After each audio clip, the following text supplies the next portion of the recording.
Assalamualaikum warahmatullahi wabarakatuh. Perkenalkan, nama saya Muhammad Farid. Di sini saya akan mempresentasikan hasil praktikum saya pada mata kuliah Fisiologi Tumbuhan dengan judul Uji Difusi dan Osmosis pada Jaringan Tumbuhan dengan dosen pengampu Salmiati MPD PhD. Latar belakang dari praktikum ini. Dari Pratama dan Lestari di tahun 2021 mengatakan, uji difusi dan osmosis pada jaringan tumbuhan merupakan salah satu kajian dasar dalam fisiologi tumbuhan yang bertujuan memahami bagaimana air dan zat terlarut berpindah melalui membran sel. Difusi merupakan perpindahan molekul dari konsentrasi tinggi ke konsentrasi rendah, sedangkan osmosis adalah perpindahan air melalui membran semi-permeabel akibat perbedaan tekanan osmotik. Proses ini menjadi fundamental dalam menjaga keseimbangan internal sel dan mempertahankan fungsi metabolisme. Osmosis berperan penting dalam menjaga turgiditas sel yang berdampak langsung pada kekuatan jaringan serta kemampuan tumbuhan untuk mempertahankan struktur tubuhnya. Ketika air bergerak masuk atau keluar dari sel, perubahan tekanan turgor menyebabkan sel mengalami plasmolisis atau deplasmolisis, tergantung kondisi lingkungannya. Pemahaman tentang mekanisme ini membantu menjelaskan respon tumbuhan terhadap kondisi cekaman seperti kekeringan atau salinitas tinggi. Dari Rahman dan Dewi di tahun 2022. Sitorus et al. Di tahun 2020 mengatakan, selain fenomena difusi memungkinkan zat-zat penting seperti ion mineral, gula, dan gas respirasi berpindah secara pasif di dalam jaringan tumbuhan.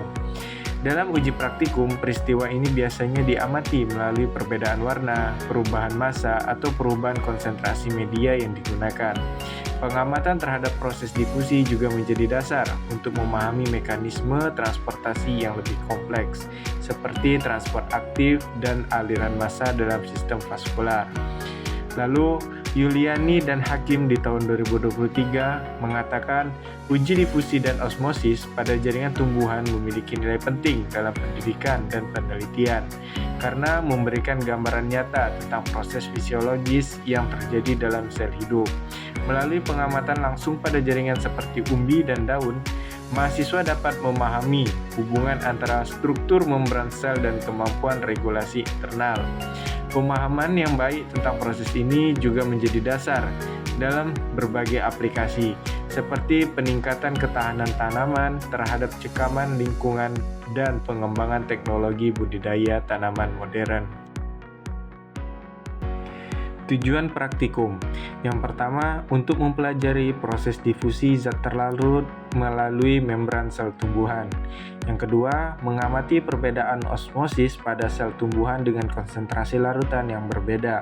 Yang ketiga, untuk memahami hubungan osmosis dengan turgor sel dan fisiologi tumbuhan. Alat dan bahan yang digunakan dalam praktikum ini, yang pertama, gelas beker, pipet tetes, kaca preparat, dan penutup kaca. Yang keempat, mikroskop. Yang kelima, gelas ukur. Keenam, silet. 7, penggaris. Dan bahan yang digunakan, daun kelapa sawit dan kentang. Cara kerja praktikum pada difusi. Pertama, potong daun kelapa sawit sepanjang 10 cm. Yang kedua, siapkan 3 wadah berisi air berbeda, yakni air biasa, air garam, dan air gambut. Yang ketiga, masukkan masing-masing 1 potongan daun ke dalam setiap wadah, lalu rendam selama 12 jam. Lalu yang terakhir, amati menggunakan mikroskop. Lalu pada peristiwa osmosis, yang pertama, potong umbi kentang menjadi persegi kecil dengan ukuran seragam, yakni 1 x 1 cm. Yang kedua, rendam potongan tersebut ke dalam larutan dengan konsentrasi berbeda, yakni menggunakan air murni, larutan gula, dan larutan garam. Yang ketiga, biarkan 15-30 menit, lalu amati perubahan dari panjang, berat, dan tekstur jaringan. Dan yang terakhir, catat hasil pengamatan pada tabel.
Pada peristiwa difusi didapatkan hasil pengamatan sebagai berikut.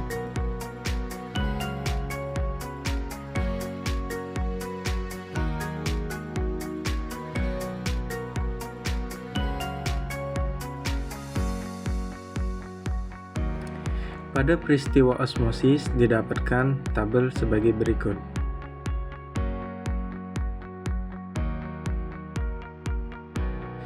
Pembahasan. Berdasarkan peristiwa difusi, hasil pengamatan pada seluruh kelompok menunjukkan bahwa jenis larutan memberikan pengaruh nyata terhadap proses difusi dan kondisi stomata daun kelapa sawit. Pada perlakuan air murni, stomata tampak terbuka lebar dan sel penjaga berada dalam keadaan turgid, yang menandakan bahwa air bergerak masuk ke dalam sel akibat tekanan osmotik yang lebih rendah di luar sel. Kondisi ini menyebabkan peningkatan tekanan turgor sehingga stomata membuka maksimal. Sementara itu, pada perlakuan air gambut, stomata hanya terbuka sebagian dan sel penjaga tampak sedikit mengerut. Hal ini terjadi karena konsentrasi larutan air gambut lebih tinggi dibandingkan air murni, sehingga air yang masuk ke dalam sel lebih sedikit. Akibatnya, tekanan turgor menurun dan bukaan stomata tidak maksimal seperti pada perlakuan air murni. Pada perlakuan air garam, seluruh kelompok menunjukkan stomata menutup total dan sel penjaga mengalami penyusutan hingga plasmolisis. Air garam yang bersifat hipertonik menyebabkan air bergerak keluar dari sel secara cepat melalui difusi, sehingga tekanan turgor hilang dan sel mengerut. Kehilangan air secara drastis ini membuat stomata menutup rapat sebagai mekanisme perlindungan daun terhadap kondisi eksternal yang pekat.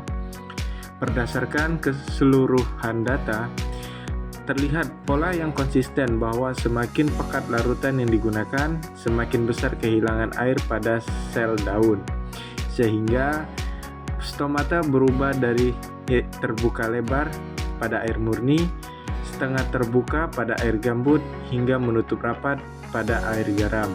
Dengan demikian, tabel tersebut menunjukkan hubungan jelas antara konsentrasi larutan, arah pergerakan air melalui difusi, serta respons fisiologis stomata daun kelapa sawit.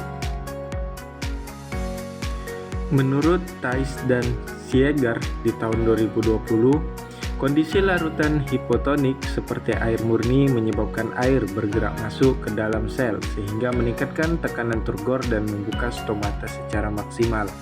Hal ini mendukung hasil pengamatan pada daun kelapa sawit di mana stomata terlihat terbuka lebar dan sel penjaga tampak turgid setelah direndam dalam air murni selama 12 jam. Masuknya air melalui osmosis membuat sel penjaga membesar sehingga pori stomata membuka sepenuhnya sesuai dengan kondisi fisiologis yang dijelaskan dalam teori tersebut.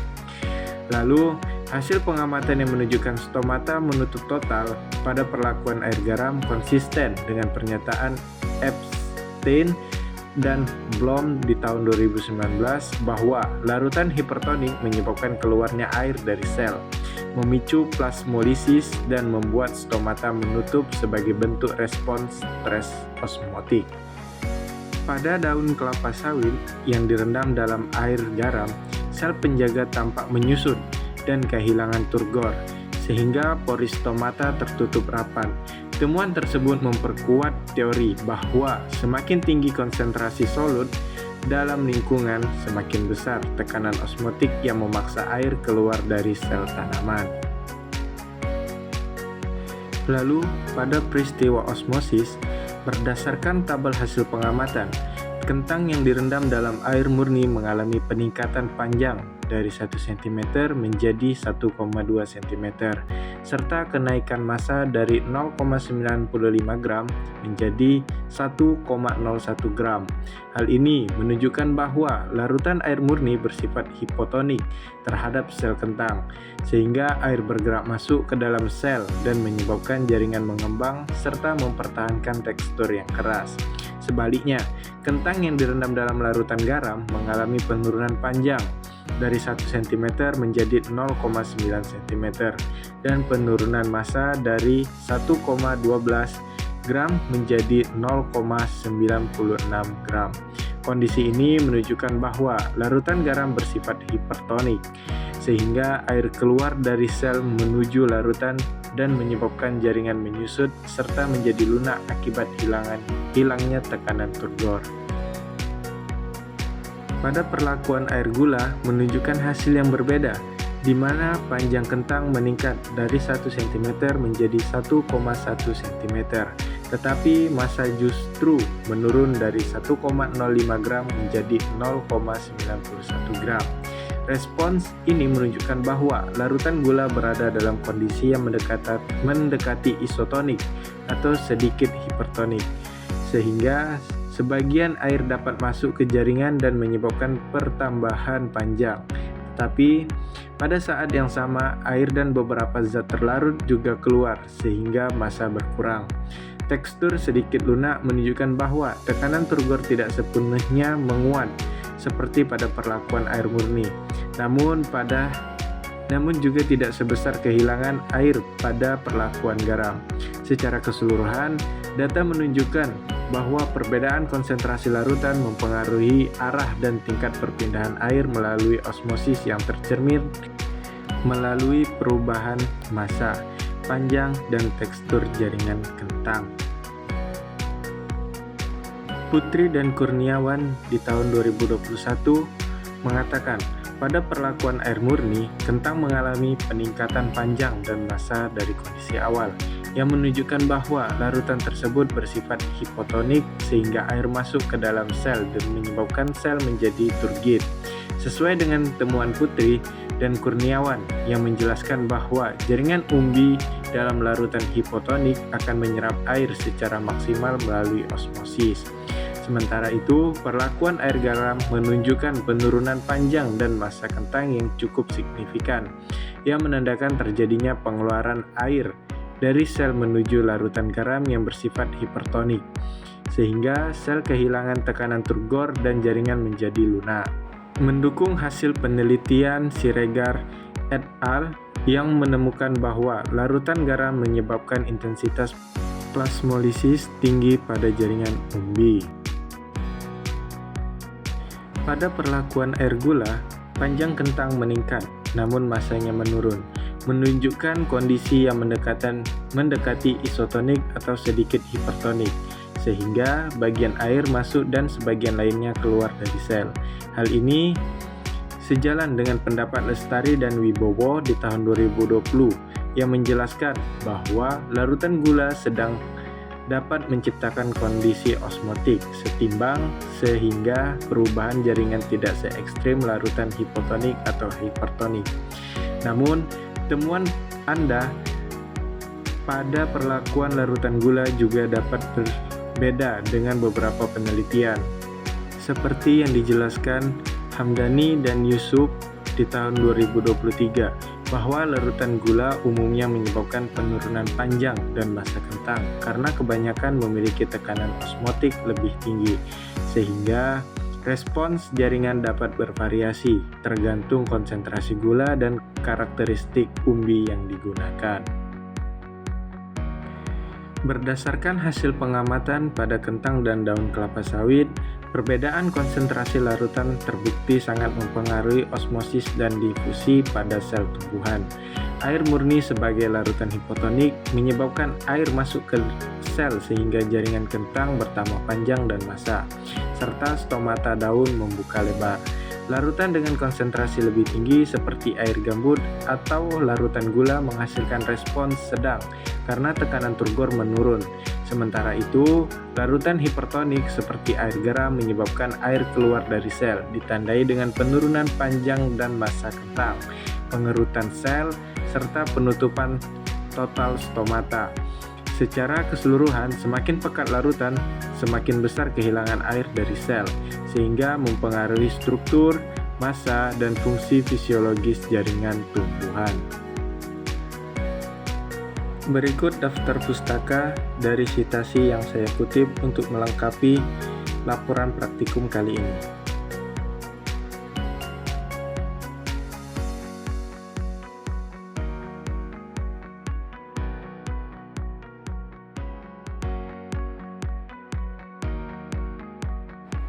Sekian presentasi hasil praktikum dari saya. Saya akhiri. Wassalamualaikum warahmatullahi wabarakatuh.